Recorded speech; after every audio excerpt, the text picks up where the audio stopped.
package. Put Is there another one? material. Is there one more? There's a hand. You can get a handout? There's a bathroom. Yeah. Gave me the tiny one. Okay, Oh, there should be sufficient. Could Go you ahead and pass start. us down here? There's we'll go ahead and start the work session. We're here tonight to talk about two items. First is a briefing of the Parks and Rec Advisory Board about potential changes to the comprehensive plan. Tom, you going to Yes, lead the- I've been elected to do the presentation here. First thing is the members of the board. I'm not going to go through everybody's name. One of the things about the board is that we are a diverse group of people, and all of us take our little specialties in which area that we look at and consider, so we can provide broad feedback to each other on things. The goals of the board with respect to the changes in the comprehensive plan is to update the Parks and Rec section of the plan and make it more of a 20-year plan rather than a 3 to 7 year plan as it was. We understand it's a lot of effort that went into making the original plan, and we appreciate the Planning Commission's work on this and staff's work on this. And we just think that it's something that we should be updating periodically, and we appreciate your direction last year to do this. We do apologize that it's taken 18 months to get back to you, but we're a part-time board and we only meet once a month. Updating the plan to reflect the current status of existing facilities and potential future growth in population and increased housing. We also wanted to update the plan to reflect any immediate plans for facilities that we thought should be in the comp plan. What it does not do, it does not address staffing. It does not address programs other to ensure that we feel that there are facilities that may be needed are available for such programs. Quickly to go through some of what we currently have. The municipal fields, we have Kids Island Fields, which has some soccer fields on it, South Lawson, which is coming along nicely. We'll talk about those in a little more in detail. The baseball fields. We have baseball fields at Phillips Field, at the municipal park. We have them at Park Street ball fields, and we have the potential to have them at South Lawson Park, depending on the need. Playground equipment, we've got playground equipment at Phillips Field or at Kids Island. Near the municipal park swimming pool area, we've got some, South Lawson Park, and the Pocket Park at Messick Point. South Lawson Park, I'm not sure if it's there yet, but there are plans for that to be there. Existing picnic table areas, again, we'll go over those in a little while. We've got them at the at Phillips Field, at Kids Island, at Park Street Ball Field, at South Lawson Park. I think they're there now. And at Waterman's Park, we have some picnic tables. This picture is of South Lawson Field. And what I'm going to, the status and long-term plans of it, its upgrade is progressing well. You see the top picture, I think, is about a year and a half, 2 years old off of Google Maps. And then the other pictures I took a few weeks ago out there, you've got, I think, 3 fields that are actually out there in use. They were crowded. The parking lot was crowded. What we need to do for future improvements is to complete the Poquoson Avenue entrance road and parking, add a basketball court, picnic shelters. These are all things that should be considered, or if not completed.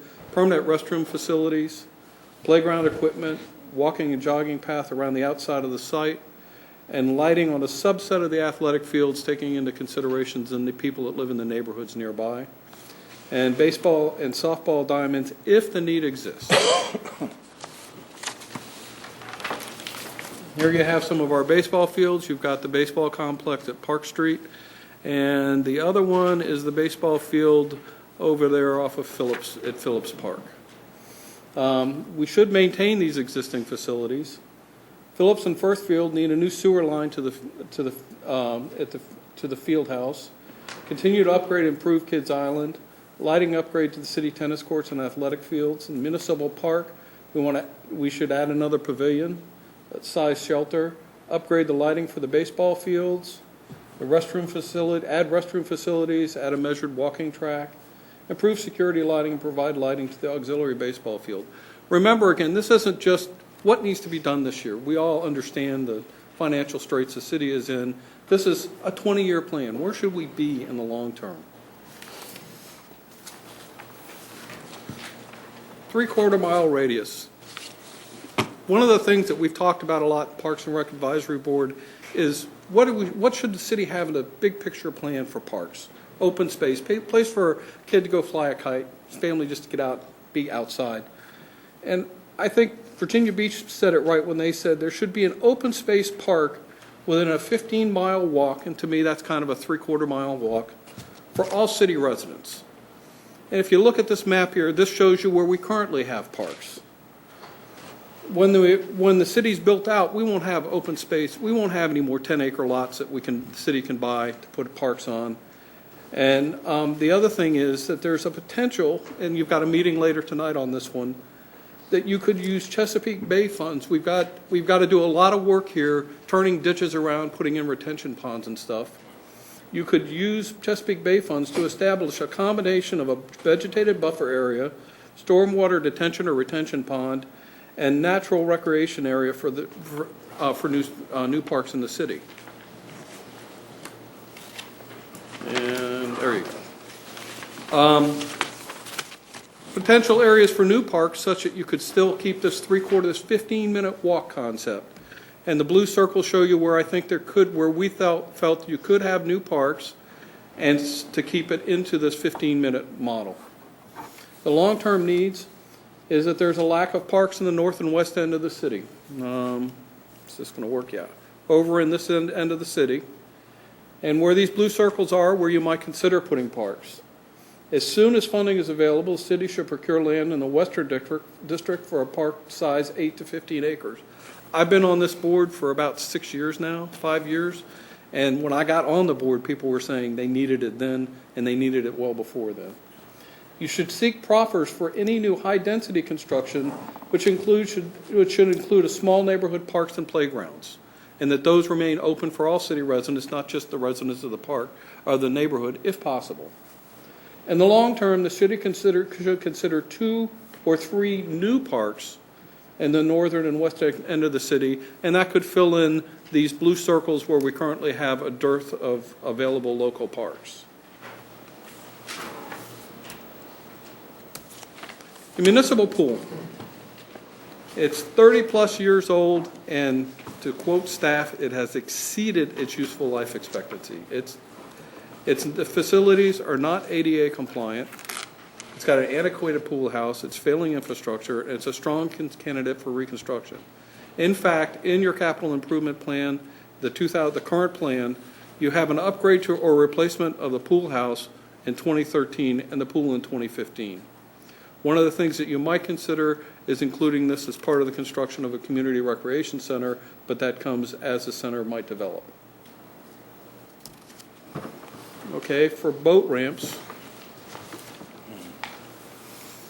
you've got 3 small boat ramps, small boat launch facilities. These are fundamentally limited by shallow water to use tidally and to use by small boat. Nobody's going to launch a 25-foot Carolina skiff from any of these ramps. Or not Carolina skiff, but Carolina Classic. Then you have 2 more ramps, which in theory can launch large and small boats both. And those 2 ramps are Messick Point and Wren's Road, and the 3 neighborhood ramps are on Hunts Neck Road, Cedar Road, and Poquoson Avenue. Messick Point Recreation Facility is the last large tract of city-owned land that has adjacent to the water.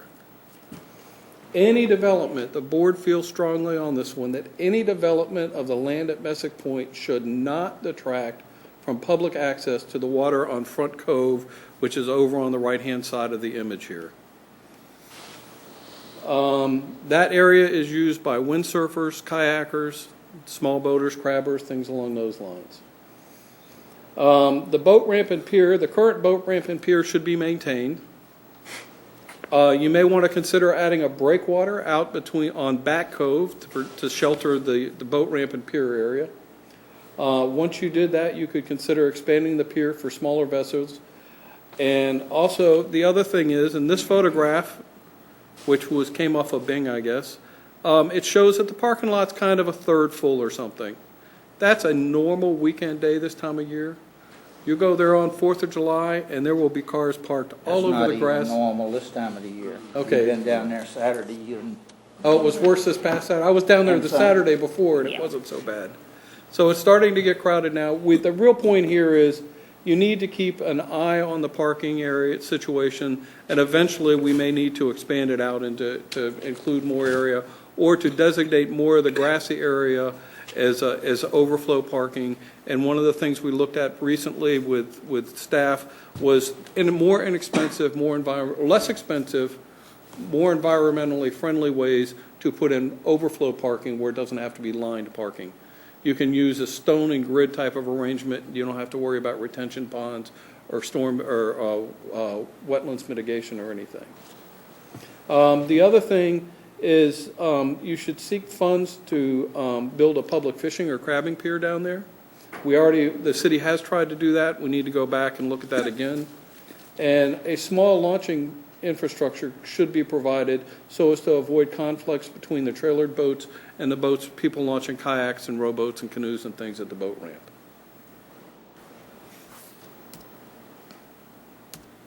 Bennett's Creek, Poquoson River Ramp. There's inadequate publicly held facilities for launching of vessels in Bennett's Creek and the Poquoson River end of the city.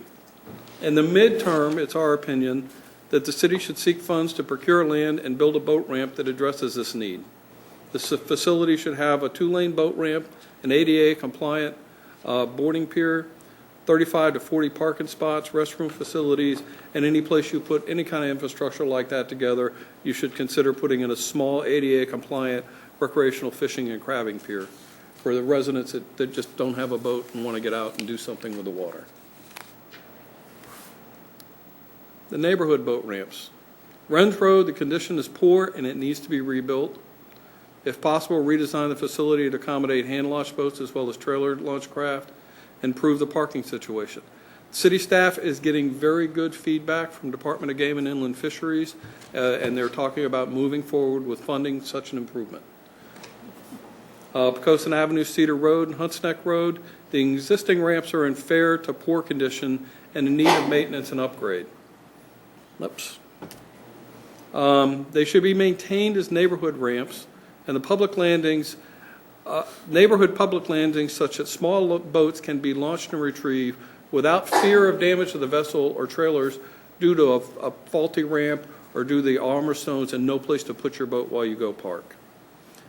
Do not dredge the waterway leading to these ramps unless you have adequate land-based infrastructures. With the current existing ramps, I live near Hunts Neck Road ramp, it gets used every weekend by people who live, predominantly by people who live nearby, who go out and launch their jet skis on Friday and come back on Sunday and bring them back. Same thing with small boats. And a lot of people take kayaks, sailboats, small boats down there and launch. City should consider development of additional neighborhood boat ramps should the opportunity to acquire suitable properties for this use occur. And you should review all potential areas for small boat launch facilities that may already be publicly owned to ensure that the city or VDOT has clear title to the properties. Waterway, or blueways, water trail systems.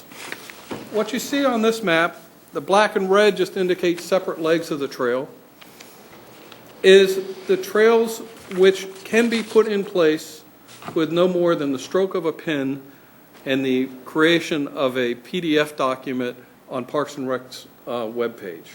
These take no infrastructure improvement. The boat landings are there for canoes and kayaks and such, and they're ready to go. The dotted line is another matter, and I don't think the city is in a position to do anything about that anytime in the near future. That would require more infrastructure in the ways of walkovers and things along those lines. And we're not recommending at this time that anything be done about that, but we're including it in the plan as something that's potential. There are trails that are established for use by small, shallow draft vessels. It's an excellent way to attract ecotourism, which is one of the things we want to do here. They can be used to help to tell the local history as well as provide access to the nature. Did you know that Poquoson River was called, Gosnold's Bay by Captain John Smith, and he visited there? That's one of the sources of funds if we get a blueway established. The trick is You can't get money for blue ways until you have blue ways, but once you have blue ways, then you can apply for things like this John Smith Trail or Virginia Trails Fund, which you can use to improve infrastructure, signage, interpretive flyers and advertisement and such. It may be a way to reestablish access to a portion of Plumtree Island National Wildlife Refuge. When they were looking at establishing this dotted line blue way, they were talking to the Plumtree Island people, and they were talking about putting in areas that were specifically fenced off or platformed off that you could park your boat, get out, stretch your legs, and do some bird watching and such. So we may be able to use that as a means for access. Clearly, a blue way is a good way to access Cow Island, and it's legal to go there if you're watching birds. Tom, I thought we had an application for a grant in for Blue Ways. We did have an application, and I believe it got turned down because we had gotten money from that organization the year before for Oxford Run Trail. And you can't get money for two things within a 3-year period or something. We should be coming up then right now to apply for another. Yes, that's one of the other sources we can look at. We also, Captain John Smith Trail has grants, but you can't get a grant from them until you have a Blue Way and are a member of the Chesapeake Bay Blue Way Trails Organization. The first grant you can get. The first grant we can try to get, yes. To build the Blue Ways, and then you can apply for the other grants. Well, building the Blue Ways, and it's why we have, as a board, we voted and directed staff to proceed with this unless there was an objection from the city manager or this council. All we have to do is put together a web page. And I can put together the document for the web page. It just shows where the Blue Ways are, little directions for how to get to each of the parking areas, and we put it on the web page, and we have established Blue Ways. So that's all that needs to be done? That's right. basically. Well, why don't we do that? We are. We got to get this finished first. What That's what about, we're trying to do now. Yeah. once we're talking Blue Ways, what about the problems with Cedar Road and Hunts Neck? As far as, those two are part of the Blue Ways, as I remember correctly. Yeah, they are 2 stop-off points in the Blue Ways. Cedar Road has a parking area for 6 cars, 6, maybe 10 cars there. Hunts Neck Road has on-street parking. You can also park on Bayview Boulevard. And it would be nice to have, the one thing I could see for Blue Way access that's tricky is Cedar Road, the left, there is no area on that road that's a sandy area like there is on Hunts Neck Road. At Hunts Neck Road, you can put your kayak on one side of the road and be okay. It would be nice to have some type of something to assist the access at those Nice to have areas. like a T-shaped pier or something like that down at both places. I think we voted. I'll leave that to I council. know where that's going to go, too. A question for you. Are there any The strings? condition of the ramp at Hunts Neck Road has deteriorated tremendously in the past couple of years. After that nor'easter winter before last, it took some big chunks out of it, and even a small trailer, you're taking a good risk putting it in there. It needs some sort of It would be, improvement to it. it would be nice to see that ramp extended out about 2 feet Yeah. and built up and improved, yes. And that's the types of things we say Yeah. when it needs to be, somewhere I said it needs to be improved and maintained in the long run. Well, the one question that I heard and that I believe we've at least got a target for is the Blue Ways. And do you have a timeline when you're going to stand up this website and officially call it a Blue Way? Dave? Certainly within 30 to 60 days. Okay. Yes, sir. A question, okay? The funds for the Blue Ways, do they in any way come with strings attached to the funds that may impact VMRC money for boat ramps and those kind of things? Actually, it can impact it in a positive manner. And that would be that if you can, VMRC does not care where the match comes from so long as it's not them. I have seen many projects go forth with matches that came from other agencies. So that could be a potential source. I'm not saying that will happen. Okay. Do we need some kind of signs or markers for this Blue Way? I don't think York County does, but that would be a minimal cost type of thing. Right. And I think staff needs to decide that after we get something up on a webpage. York County fundamentally has on their webpage a big poster, and they have posters that they put around town for people to know where the Blue Ways are. it's a great example of how to set one up on the cheap.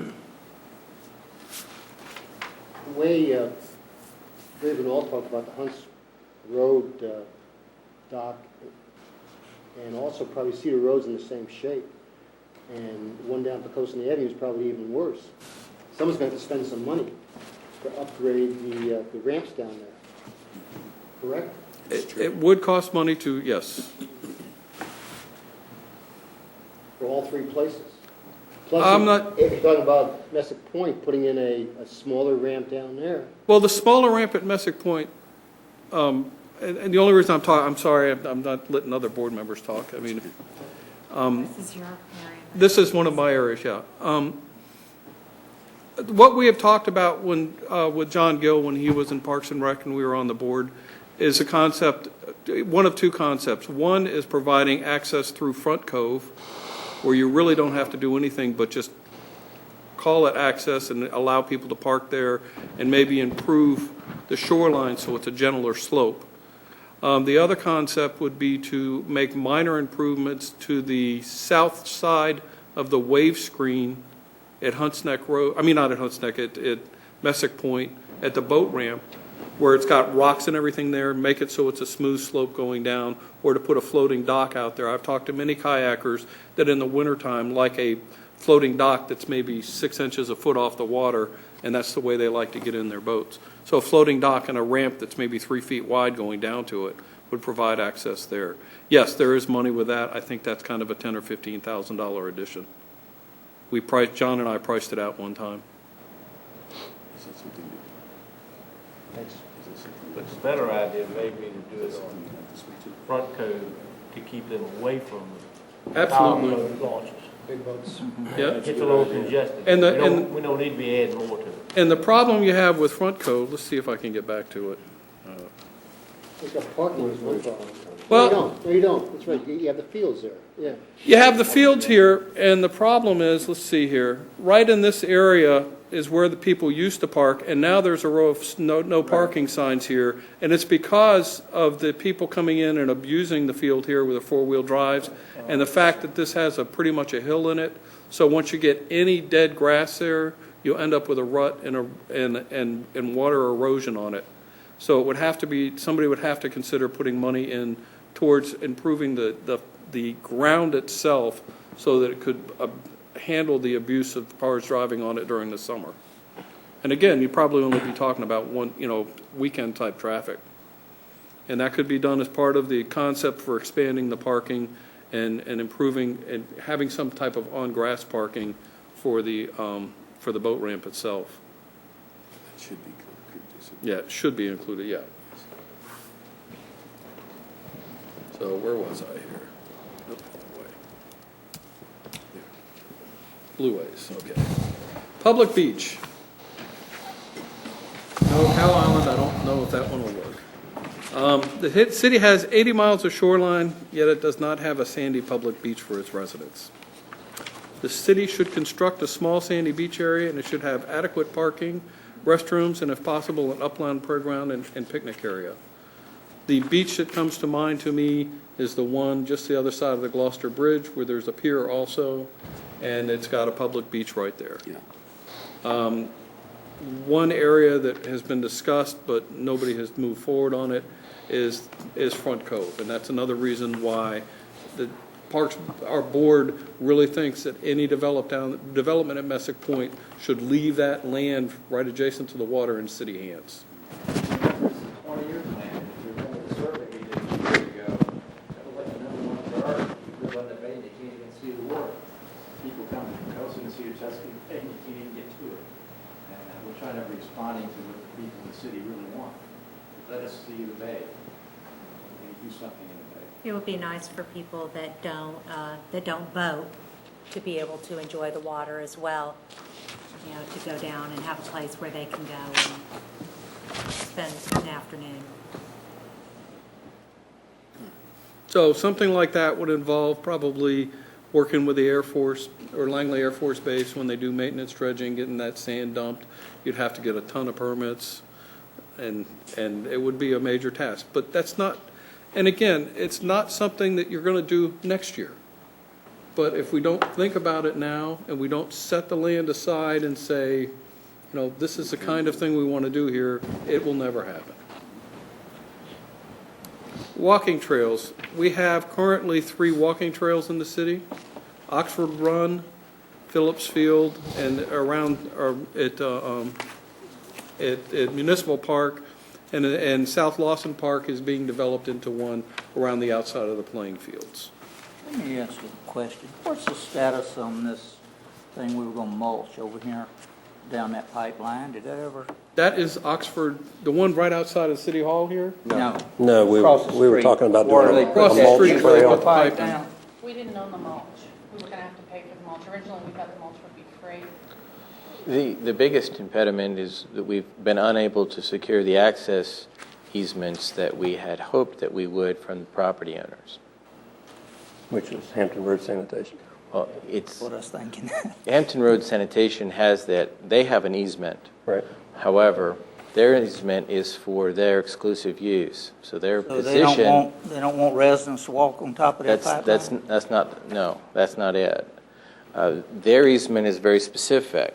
There's nothing in their easement that they have with the landowners that provides blanket public permission to access the people's property. So what they determined was that we needed to have our own access agreements with property owners, and they would take no exception to it, they being HRSD. We mailed access agreements to the landowners several months ago. Probably a bunch of them in it. There are a bunch of them, and so far I believe we've received 2 back, one of them being the EDA. They were first.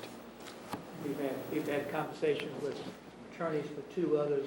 I've redrafted an easement for one of the owners of the church. With their attorney, I think we have it to the point that the language has been satisfied by everybody. And the Keotis section of the easement there, their attorney has been in touch with me, and we have made a draft of that easement. They've been sent to the various attorneys for their specific approval. But what Randy says is right, that the easement that the landowners granted to HRSD was specifically to install and maintain a sewer line. Oh, okay. It's a very limited purpose. They've agreed that if we get the owners to allow access for this walking trail, that they will sign off and say it doesn't interfere with their intended utilization of the easement area. But we need to get the owners to consent. And of course, I've had all kinds of questions about liability and what the city going to do and how you're going to maintain it. And we have. Okay, I just hadn't heard anything lately and just wondered, what we're talking about is right about straight out City Hall Avenue on the other side of Victory, all the way down to, where, York County? Yorktown Road. Yorktown Road. So that would be another nice walking trail. Sidewalks, which is part of the walking trail issue. We basically, for the comprehensive plan, took verbatim the report from the sidewalk committee and put it in the plan. So if there are issues with that council has considered, I know you've had discussions on different bits and pieces of that. If that's where it came from, and we would defer any suggestions to that committee. I mean, that's what you tasked them to do. You didn't task us to do that. Walking trails can be built at a lesser cost and should augment the sidewalks. There's 2 existing and 1 planned walking trail. And there are some suggestions for others. Some are a little bit further out than others. For instance, we could connect the end of Oxford Run Trail to the City Hall via Alpha Street, and that would allow people to walk next to that big retention pond that's behind the credit union. We could go from the east end of a sidewalk on Poquoson Avenue. I still haven't figured out exactly where this one is. This was one of John Gill's dreams. Through the marsh to East Messick Park. So that's basically behind all the houses. I read that. Yes. Wondered exactly. Yeah, I'm still trying to figure out where that one is. And any new parks that are large parks that are built in the city should include walking trail near the perimeters. So basically, when you say to somebody, there's a park within 15 minutes of your house, you're saying, there's a park within 15 minutes of your house, and you've got another 20-minute walk in the woods or a meadow around that park. I don't know the status of the Poquoson Museum. They were supposed to have some kind of a walking trail down there also and the trail was donated by the city resident. I don't know how whether it's finalized or it's still being built. I have no clue. They're at the stage of putting up the signs along the trail. So the trail is done. The bridges have been built. Yeah. So that's another thing we can put in our plan Yes. if we were to do revisions. Okay. Community Recreation Center. This is one thing that our board would really like to see, but it's a big ticket item. The city has exceeded the point where limitations on participating levels and social activities have occurred. We just don't have the facilities to go much beyond where we are. There's very little space available for a community-based recreation program. There's no dedicated space for adult sports. The Parks and Rec building is nearing the end of its useful life, at least that's what we think. And a large community recreation center was broadly supported by city residents during surveys in the past public input process for the comp plan. What we would propose, and is in the comp plan for the long term, and again, 20-year plan, not get it done next year, unless we can find somebody to help pay for it, is the proposed size 60,000 to 80,000 square feet. If it were located at the municipal park, it could take advantage of existing land and parking. That's a big if. That may not be the right place to put it. Facilities could share resources with a pool, or the pool could be incorporated into the facility such that it could be used year-round. The facility could serve to have programs that could be tailored to youth and young adults and older adults based on demand, which is a changing thing. It would provide a healthy year-round recreation alternative to families, youth, and adults without the need to travel outside of the city. And it has the potential to raise property values and make the city a more desirable place to live. And absolutely, it would improve the quality of youth sports program by increasing participant contact time.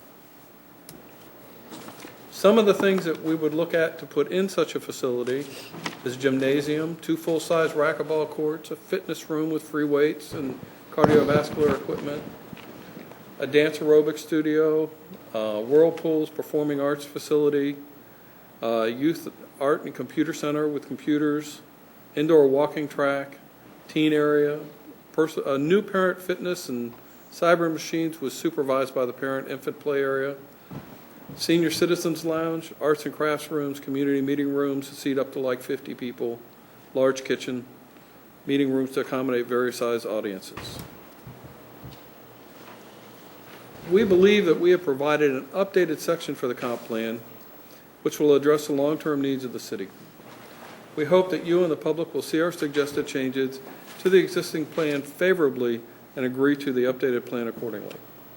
We would like to thank the members of council for allowing us the opportunity to participate in the long-term planning process, and we would like to acknowledge the effort and support provided by city staff in updating this plan. Thank you very much, Tom. Thank you. And thank the Parks and Rec Advisory Board, all of you. It's I got a preview of the plan just the other day. It's a tremendous work. I think you hit the mark when you said this is a 20-year plan. But I'll tell you that from my perspective, and I think the perspective of most of council, you know how challenged we are economically right now. But there's things in here that we can take off on immediately, the Blue Way. And to be quite honest with you, I see the Blue Way as well as a part of economic development because it will attract people into the city. And those people will go to the businesses here and the like. I see some very positive things with the use of your suggestion on Chesapeake Bay funds, as we'll talk to Ellen here in a few minutes about TMDL, another issue that the state has given us.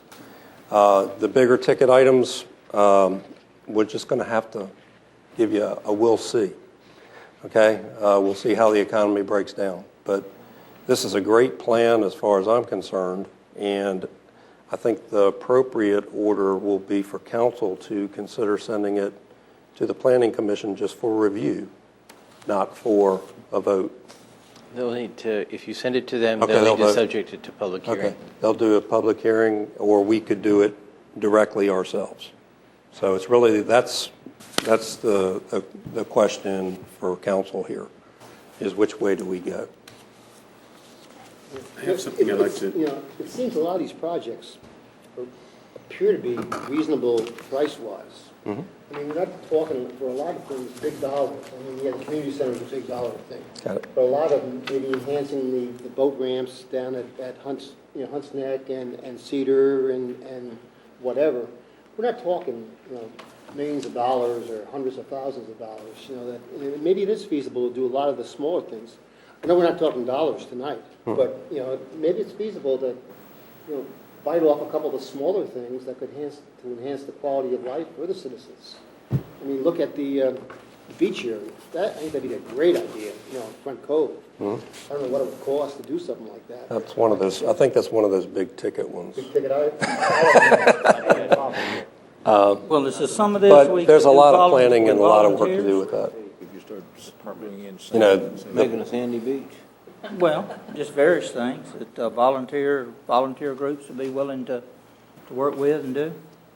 I think there's a lot of possibilities in here. So I guess the question for us, because we've got to move on and get to the next thing, is refer to the Planning Commission, or do y'all want to, I believe we could directly put it in ourselves You if we can desire. take it to public hearing yourself, or the more traditional route would be to remand it to the Planning Commission for their consideration, a public hearing and recommendation back to you, and then you would subject it to your own public hearing. I think we ought to get them involved, send it to the planning commission, see Okay. what they say. Absolutely. Fair enough. So I'm hearing a consensus to send it there. That doesn't mean that we have to wait on the Blue Way. That's why I asked, if we were moving in that direction. I have just one thing I'd like to interject. And perhaps some of the people don't know that. I've set up an account at Wachovia, and it is an umbrella. And anything that the city has that they want to accept donations from, or contributions from our city, I can put it under that. It is tax exempt, and they can deduct it on their taxes. Help offset the furthermore- cost. And furthermore, with that fund, if it were a dedicated program, for instance, if an organization wanted to put in a new park somewhere, and they said, well, we want to raise our own money, but we need some place to put it that keeps it legal for donations and such, it can go into that fund, it can be earmarked strictly for that program, and stay in this fund, and this fund is an open fund as far as they would have access to the books, and then be used by their program as just a means to carry the funds. I think you're using that for the park at the bank. Yes, exactly. It's not like it's all under one account, though it's that umbrella. Each account has its own number, and the bank controls it, them and the people that are controlling Okay. that. Thanks for that information. Anything else from council or from the Parks and Rec Board? I would have one suggestion. It would be useful, Randy, if they could get the not marked up copy of the final so they can see what it looks like without having to go through all the edit looking. They got an old one, they got the edited version. Oh, you did get? Yeah, the I think we got unmarked up both. You got both. We got both. Yeah, that way it just allows us to see what you did change and. copy? Yeah, I understand that, but. But again, one other thing I'd like to emphasize, we can create a lot of these things out of our minds, we could be surveys, and people will see, and you know that. we've all Yeah. done that. There's no doubt that it's needed, and I don't think there's any doubt that the vast majority of the city would support what you have here. Yes, I agree. Okay.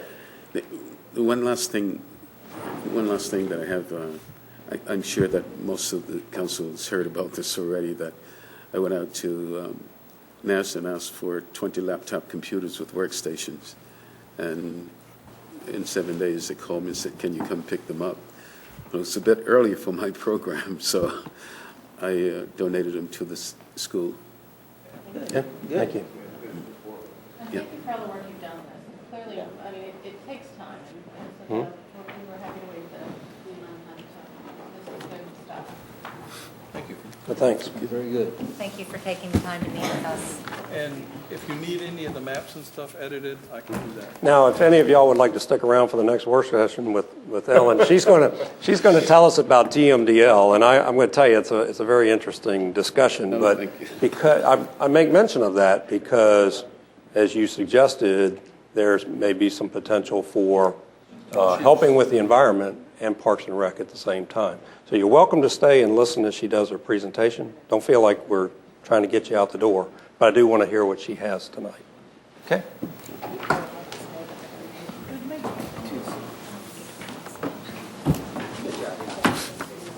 Thanks, Tom. You did a very good job. Thanks a lot. I think the more information we can get out to the community about some of the ideas that get feedback and also support if and when to go forward with something Ellen, that's a little more. grab that microphone and to wherever you're going to sit. I think I'm going to ask Dave. You can sit right there. It'll be fine. Talk to them. Thanks. Oh, Explain the stuff. And the that'd be great. Other service clubs too. Good. Yeah, because when I come down there, I'm going to talk a little bit about each of the departments. Oh, yeah. And I'm going to talk about this, and there's opportunities here. But Dave could explain them in more detail. About the things that the condensed version of what they just did. Okay, are we waiting, or do you want to? Yeah, I guess we'll give them a second. Okay. I thought maybe you scared them off. You came up here and they're afraid that they're going to have to spend some money. Well, that's, according to the state and the EPA are kind of assuring you that we will, so. That's good. Okay. Okay. Since we talked last about the Chesapeake Bay TMDL, we've had a couple developments. First, real fast, I had a chance to go to the Virginia Environment Conference, and what's good about that is you have a little bit of one-on-one time with regulators. So I was able to kind of corner the guy in charge of the EPA Chesapeake Bay program and also talk to some of the state regulators about some of the concerns and issues that are specific to coastal communities. I was encouraged because the gentleman from the EPA not only seemed to be listening, but he took notes and asked me to email him. And you have a copy of the email. I have not heard back from him. I don't know if what I said will make any significant changes, but for the moment, he did hear the concerns. So that was a good thing. The other thing is, as you know, the state is tasked with preparing a Phase 2 watershed implementation plan, which basically is a document that tells the EPA how they're going to meet the pollutant removal requirements. What the state has decided and informed localities of over the last few weeks is that they are essentially asking for a huge volume of information from the localities. We are almost writing this Phase 2 plan or doing a mini plan for each locality. And this is on an extremely short time frame. We were told about it after budget processes had been done by most local governments, so local governments don't really have the money budgeted to do this work effort. The flip side is it does help us control our destiny a little bit, but once again, as a disadvantage, this is extremely rushed, it's extremely comprehensive, and we have to be very careful how we word what we're going to say so we don't end up using a rushed plan that may be as some sort of promise for something that we're going to have to deliver over the next 13 years. So, basically, that changes how we handle what we're going to do the next year in terms of TMDL preparation. My original intent had been to take money budgeted in the CIP and do two things with it. One was pull some money aside, assess what is actually on the ground. What are our treatment measures that are already in the ground? What land cover do we actually have, and compare to the EPA model input data? We're still going to have to do that. That's kind of a first basic step. And the reason to do that is to make sure we're getting credit for everything we're already doing. The second step was going to be to focus on one watershed and try to figure out exactly how to get as much water quality treatment on city-owned land as we possibly could, and kind of get the ball rolling on a very specific level. We know we have to do this. We can get started doing this while the state works out what it's doing. Unfortunately, because of this new mandated information from the state, what we're going to have to do is kind of take a step back, and instead of focusing on one watershed, we're going to have to look at the city as a whole and develop a long-range plan. So we're going to have to work very closely with the HRPDC, because there's strength in numbers, and hopefully we can all take the same approach and maybe build in some disclaimers or caveats, reserve the right to change this plan when we get more information. And also, we won't duplicate efforts, and with extremely limited staff and money, that's really important. The other thing we're doing is, I had already planned on applying for grants. That grant's good. The grant I'm applying for is $100,000. If we get that, that will go a long way to accomplishing getting the information the state wants, and maybe get us started on what our next steps will be. There's no guarantee we'll get that grant, but at least we're trying. Which grant, where's that grant from? That is from the National Fish and Wildlife Federation. Okay. It's called the Small Coastal Watershed Grant. HRPDC is also applying for one to get us some good information to help implement this program over the next couple of years. And they've actually agreed to partner with us to help come up with a public education and public involvement plan as part of this effort, if we get that grant. And that grant kind of changes the emphasis every year, and next year they're trying to put a lot of money toward this particular effort. Thanks. Okay. So basically, it's going to be an interesting couple weeks. We're going to start meeting as a region. We're going to start getting some more data back from the state. They won't give us the final data on what our actual waste load allocation is until August 1st. We need to give them a plan on November 1st. So,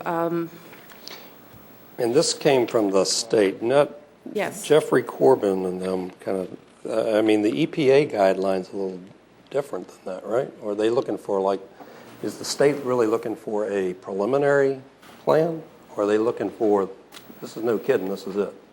If you look at your handout, what you'll find is there are two sheets from a PowerPoint presentation, and I have it labeled State DCR 2 of 2. It's called Virginia Phase 2 Approach Community Conservation Information, and you'll see what's included. Baseline data, evaluating what's actually on the ground, which we talked about before. Resource assessment, looking at what information they gave us, and they have something called an assessment tool, which is basically a computer input program, which that's basically what are you going to do every year, how many wet ponds are you going to install, how much street sweeping are you going to do. Conservation strategies, more of that, only going out into future years, but coming up with specific targeted amount of treatment measures you're going to have in the ground by 2017, and start having a plan for 2025. Identify additional resources is estimate the cost. Tell how you're going to pay for it. Tell how much additional money you need. If you look at what this data is, that is essentially the Phase 2 watershed implementation plan for the locality. It's have a 13-year plan, including everything done by 2 target dates, and provide costs for that program. Yeah, and that's why I was wondering if it was more of a class estimate, like a plus or minus 20%, plus or minus 40% estimate. You know, it seems like a high calling to ask the city at this point in time to come up with a plan to 2025 in 6 months. Yes. You know, the times don't measure out. So is there something that we need to, it doesn't sound like the EPA is driving this, it sounds like the state is driving This is it. the state, and Maryland is doing something similar, but asking for slightly, from what I've read, slightly less information. Maryland told its localities that they would be doing this in January. We heard, I think the first time it was really brought out was April 26th at a state-level advisory group meeting. We were told 2 weeks later at a HRPDC meeting. The region was told, and before that time, all we basically heard was make sure you assess what's on the ground, which is a small part of this effort. I think we'll know a lot more about what strategy we'll take after staff gets together on a region basis on Wednesday. Has this turned into a full-time job for you? TMDL? Oh, yes. I think I could keep several people employed full-time on this. Obviously, it's not a full-time job because I'm the only I understand. engineer in town, understand, but you could easily have a staff of several people working on this full-time. But to do a 14-year plan within 6 months, that You'll sounds like probably a be full-time. locking me in my office if we don't get a grant money, so I honestly, without the HRPDC and even with the HRPDC, this is going to be a tough order to fill. Once we get into the point where we're actually having to implement this plan, we'll need to augment staff significantly to probably do that. None of this is fair. I understand. But are there experts out there in this field besides Ellen that you could bring in for a short, as a consultant for a short time that could ease the? I mean, we could bring somebody in to Ease the pain. supplement, but I Yeah. can tell you, Ellen I understand she's is up on who it, we and want to working bring- on to bring this. somebody else in would This be is a- the most yeah. important thing, I think, to the city in the next Yeah. 1 to 2 years. So I want our best staff I hear on you. this task, and if we have to supplement, I would say that we supplement in some of the other areas. But this is a potentially multi-million-dollar draw on the city, so we want to make sure that we get the maximum credit. Ellen's in the middle of it all. She's got the contact base that's necessary to make the changes and has the ear of the EPA and has the ear. And you know, when I heard the gentleman from the state speak, and I can't remember his name right off the top of my head, but they didn't sound unreasonable. It didn't sound like they were pushing this, and therefore I'm surprised that the state has jumped out in front of the EPA. That's why I'm wondering if they're more or less looking for here's our early estimate and here's our final estimate. But they didn't define it as that, so I can understand where you're coming from. Isn't it true, the process that was continued by the federal filing, the December filing, and the Phase 1 WIP process, this Phase 2 process is the logical next step. Mm-hmm. And so we knew generally as a state what we needed to do because we said what we were going to do in the Phase 1 WIP process. The state waited essentially 4 months out of 10 to decide that it was going to shift the responsibilities To the localities. localities. And it is 6 months is a short time, but it's really to put a plan together to meet to meet load requirements that we won't get until August 1st. So there's 3 more months of the process that is evaporating, and what we've been told, Ellen, if I've got any of this wrong, please tell me, but what I've heard is the response to the question, well, what if we don't do this? The response was, then they'll go back to the EPA backstop measures for your locality. You'll recall that the HRPDC estimate for our locality alone was $90 million. So it's in our best interest to avoid the backstop measure, and the only way we can do that is to do the process that Ellen has put in place based on what the state has handed to us.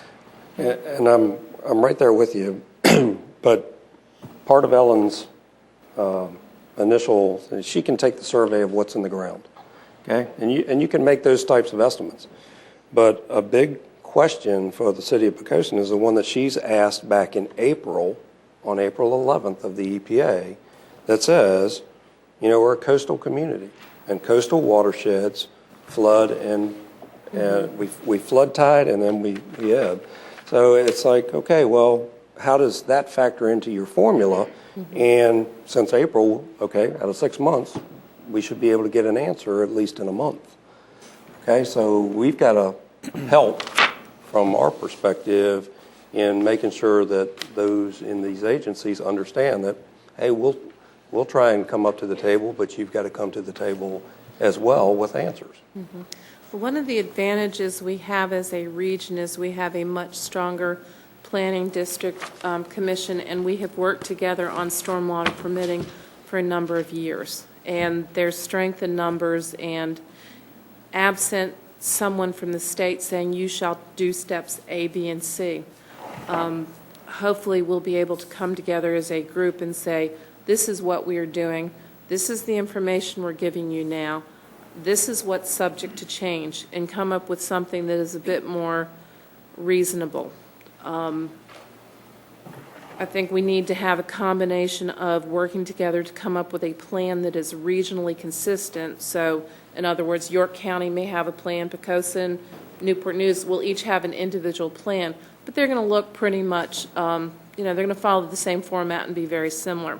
And the other thing we need to do is advocate and say, these are the concrete details we are giving you, but we also reserve the right to go back in after the stormwater management regulations are finalized, after the state gives us more guidance on treatment measures, after we've identified these issues where the state needs to help us work with the Army Corps of Engineers and other issues to get into tidal areas and do this work. And after those things are worked out, we're going to give you more details then.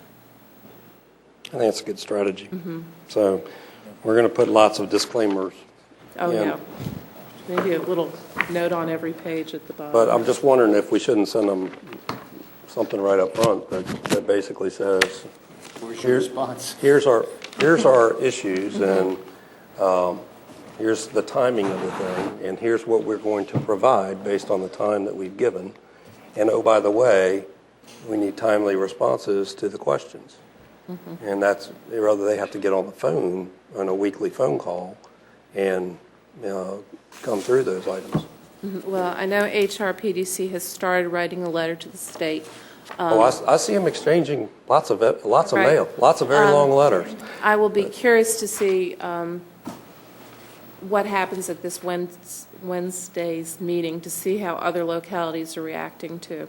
And we certainly can draft something for the city of Poquoson on this. My recollection from last Thursday's HRPDC meeting was this issue came back up. As usual, I had been pre-briefed by Ellen, so many of the points that she brought up, I brought up, and they were going to include that in their next response to DEQ. But my sense in bringing that up was to tell you that none of the other localities seem to have much to say at that particular venue. So maybe it really is where the utility directors and others can sort of get down and talk specifics, but at the larger meeting, they didn't have a whole lot to say. Mr. Mayor, if you would like us to draft a letter to DEQ, which is sort of a companion but separate and standing on its own, outlining the issues that Ellen's brought up and the ones that you all have brought up for your signature, we can certainly do that. It seems like a good strategy. I think we should let them know that we're engaged, and I think that's the right course of action to get it on record that, hey, the city of Poquoson is willing to do its fair share, but if we're going to come to the table, then they've got to come to the table as well. And that's all I'm basically saying. So yes, I'd like you to draft that. Should that letter go to HRPDC with a copy to DEQ, or are we kind of cutting them off by doing that? I believe it should go to the DEQ with a copy to HRPDC. One way or the other, they ought to be Right. kept in the loop. Oh, yes. And I was going to copy Mr. Corbin of the EPA as well. Because from what I heard, at the HRPDC meeting, was it 2 months ago, was the state and the federal government were together. They seemed to be relaxed that they'd had a common understanding of the things required, and yet it seems like the state's kind of jumped out in front of that now and said, quick, go get it. And that's not what I sensed at that meeting. I don't think that plan to shift the work to localities, Had if it had evolved been yet? conceived at that point, it certainly hadn't been presented. There was That's true. a guidance document from the EPA that was sent out early April talking about getting local governments involved. And I know, like I said, Maryland's plan is to get local governments involved. They started meeting in February. I think the late time period and the amount of information is how Virginia differs from Maryland. Well, clearly, we don't want to be left out, In fact, I remember specifically asking that the localities should have a say, but we didn't say we'd have a say in 6 months with a final plan and, oh, by the way, here's the cost of implementation. I had one question about data points. Is the EPA, do they have measurements and are they taking, do they know where they're going to measure to see whether we were successful, or are we going to tell them our data points? What the EPA has is this huge Chesapeake Bay model computer program. I looked at that and it looked like there was one sort of near Poquoson. Well, they use monitoring stations as part of this huge computer program. But what they're doing is they're modeling the watershed as a whole. And they're using a set amount of rainfall instead of looking at actual year data. So what will happen is they will factor in actual water quality monitoring data, what they actually pull out of the bay and the streams and how much pollution is in it. And they'll also, every year, will have to do this huge report to the state or to the federal government or both that basically says this year, or every 2 years, this year we did this, this, and this. And they will plug it into their computer program and spit out the results and say, every 2 years, say you need to do more or you're doing plenty, that's great. And do we know exactly where those locations are, where they're taking these? The monitoring data, Because when I looked at the map that I found online, it might not be the right one, but it looked like there were only a couple that weren't anywhere near Poquoson. there really aren't that many because true. they're usually in To accurately measure what we do, we need to make sure we know where they're measuring. It goes back to Ellen's fundamental question of we're flooding and letting out. So what is that data?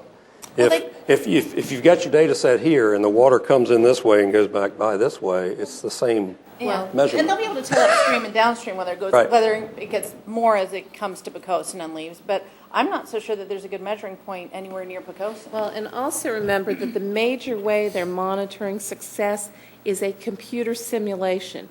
It is, they look at the water quality data and kind of use it as a back check. But most of what they're looking at is a computer simulation.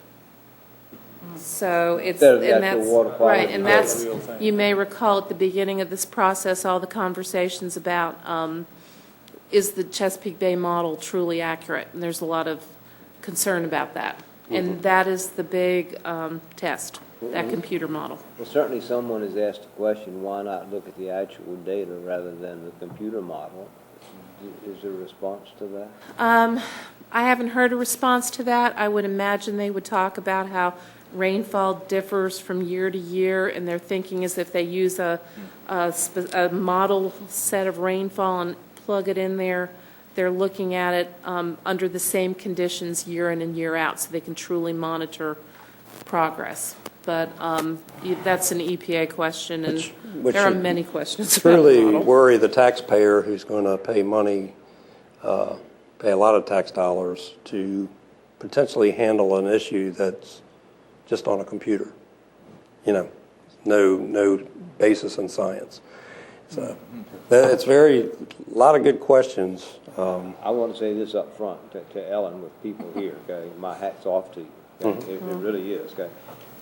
When I read this, okay, because of all the different numbers of acronyms, okay, going back and trying to figure out what they say, what they mean, and what they are, by the time I get to the end of the document, my mind is a mess, okay? And I so think- my hat is off to you, okay? This is a work of bureaucracy, that ought to be put in a frame someplace. I'd like to ban acronyms for a couple weeks with all these environmental programs. It would really be a wonderful breath of fresh air, so. Well, you're doing an excellent job. Thank you. Okay? I do tend to understand the things you say, okay? But it's hard for me to confer what you say to what I read in this. Well, if anybody has any questions, I'll try to spell it out as best I can. It is the EPA, but. Okay. Any other questions? Thanks a lot, Ellen. And I guess we'll take just a few minutes, and then we'll start the regular meeting.